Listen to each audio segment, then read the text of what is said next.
Assalamualaikum warahmatullahi wabarakatuh. Nama saya Tarik Akila, NPM 100-400-18-245 dari Fakultas Hukum. Izinkan saya mempresentasikan penelitian saya dengan judul Adaptasi Likelihood of Confusion dalam Pengaturan Persamaan pada Pokoknya dalam Undang-Undang Nomor 20 Tahun 2016 tentang merek dan indikasi geografis. Merek merupakan bagian penting bagi suatu produk yang akan diingat oleh para konsumen, baik dari segi kualitas maupun asal dari merek itu sendiri. Merek adalah suatu tanda yang dapat ditampilkan secara grafis berupa gambar, logo, nama, kata, huruf, angka, susunan warna, suara, hologram, atau kombinasi dari dua atau lebih unsur tersebut. Di Indonesia, merek diatur dalam Undang-Undang Nomor 20 Tahun 2016 tentang merek dan indikasi geografis. Pentingnya merek diatur dalam hukum Indonesia dikarenakan merek merupakan hal yang memiliki nilai ekonomis, mengingat bahwa merek merupakan salah satu bagian dari hak kekayaan intelektual yang saat ini memerlukan sejumlah perhatian. Upaya pemerintah dalam melindungi merek adalah dengan sistem first to file. Hal ini juga dapat dilihat dalam ketentuan pasal 21 ayat 1 huruf A Undang-Undang MIG. Melalui pasal tersebut, pemerintah telah memberikan perlindungan hukum secara otomatis terhadap pemilik merek terdaftar agar mereknya tidak ditiru pihak lain.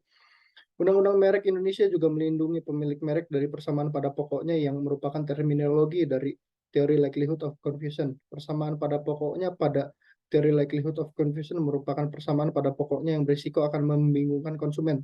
Permasalahannya saat ini, meskipun Undang-Undang Merek Indonesia telah menggunakan sistem first to file dalam perlindungan merek, dan juga memberikan perlindungan terhadap persamaan pada pokoknya, hal tersebut ternyata tidak menjamin sepenuhnya tidak akan ada merek lain yang serupa. Pada kenyataannya, DJKI beberapa kali meloloskan pendaftaran merek yang memiliki persamaan tersebut. Salah satu kasusnya adalah sengketa merek Goto antara PT Terbit Finansial Teknologi dengan PT Gojek dan Tokopedia.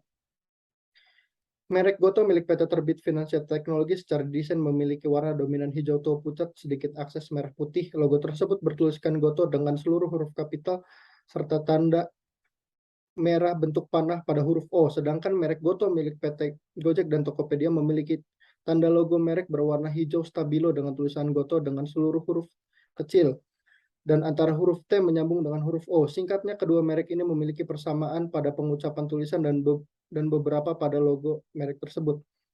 Terhadap sengketa tersebut, Pengadilan Niaga Jakarta Pusat memutus tidak berwenang mengadili sengketa tersebut. Namun, hingga saat ini belum terdapat salinan resmi dari putusan tersebut. Berikut dengan pertimbangannya. Atas dasar latar belakang tersebut, penulis menarik identifikasi masalah sebagai berikut. Pertama, bagaimana teori likelihood of confusion diadaptasi dalam pengaturan tentang persamaan pada pokoknya pada Undang-Undang Nomor 20 Tahun 2016 tentang merek dan indikasi geografis. Kedua, bagaimana pertimbangan hakim terhadap sengketa persamaan pada pokoknya pada merek Goto. Tinjauan umum tentang sengketa persamaan pada pokoknya. Pertama, sengketa merek. Kedua, persamaan pada pokoknya. Ketiga, teori likelihood of confusion. Berdasarkan hasil penelitian dalam Undang-Undang Merek Nomor 20 Tahun 2016, penulis menemukan bahwa Undang-Undang Merek tersebut hanya mengadaptasi sebagian teori likelihood of confusion. Undang-Undang Merek saat ini hanya mengadaptasi standar berupa mark need not to be identical atau merek tidak perlu identik secara keseluruhan. Dibuktikan dengan adanya ketentuan pasal 21 ayat 1 yang membedakan persamaan pada pokoknya dan persamaan secara keseluruhan. Standar likelihood of confusion yang berbunyi need not confuse all consumer tidak diadaptasi dalam Undang-Undang Merek. Tidak ada satu ketentuan pun yang berhubungan dengan standar tersebut. Artinya Undang-Undang Merek ini tidak menegaskan bahwa apakah persamaan pada pokoknya harus membingungkan seluruh konsumen atau tidak. Berhubungan dengan goods need not to competing, standar ini tidak diadaptasi dalam Undang-Undang Merek. Undang-Undang Merek mengatur lain mengenai barang dan atau jasa yang memiliki persamaan pada pokoknya.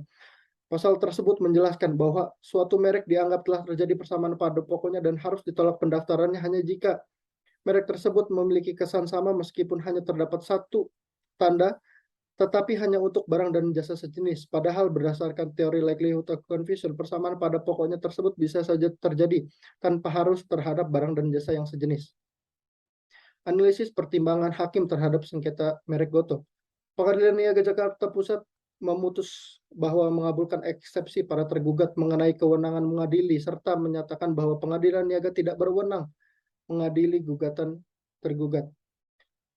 Putusan sengketa merek Goto yang diadili oleh Pengadilan Niaga Jakarta Pusat ini tidak terdapat salinan resmi dan juga dalam putusan tidak menerangkan pertimbangan hakim dalam putusan tersebut. Padahal putusan hakim ini khususnya bagian pertimbangan sangatlah penting dalam suatu sistem hukum jika terjadi kekosongan hukum. Kesimpulannya, hanya satu dari ketiga standar-standar teori likelihood of confusion yang telah diadaptasi oleh sistem hukum merek di Indonesia tentang persamaan pada pokoknya, yaitu mark need not to be identical atau merek tidak perlu identik secara keseluruhan. Sedangkan standar goods need not to competing dan need not confuse all consumer atau barang tidak perlu sama secara bersaing dan harus membingungkan seluruh konsumen tidaklah diadaptasi. Tentunya hal tersebut membuat ketidakpastian hukum bagi para pemilik merek yang sebelumnya telah lebih dulu mendaftarkan mereknya.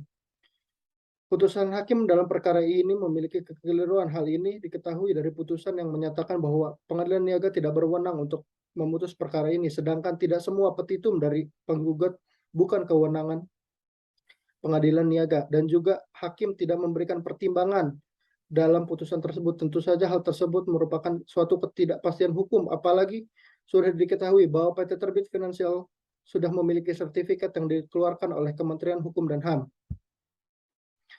Saran bagi pemerintah dalam rangka untuk tercapainya kepastian hukum, seharusnya pemerintah Indonesia membuat peraturan perundang-undangan dengan lebih rinci dan hati-hati mengenai indikator-indikator persamaan pada pokoknya untuk menciptakan hukum yang adil bagi para pelaku usaha. Hal tersebut bisa saja membuat banyak ketidakpastian hukum apabila terjadi kasus sengketa seperti ini.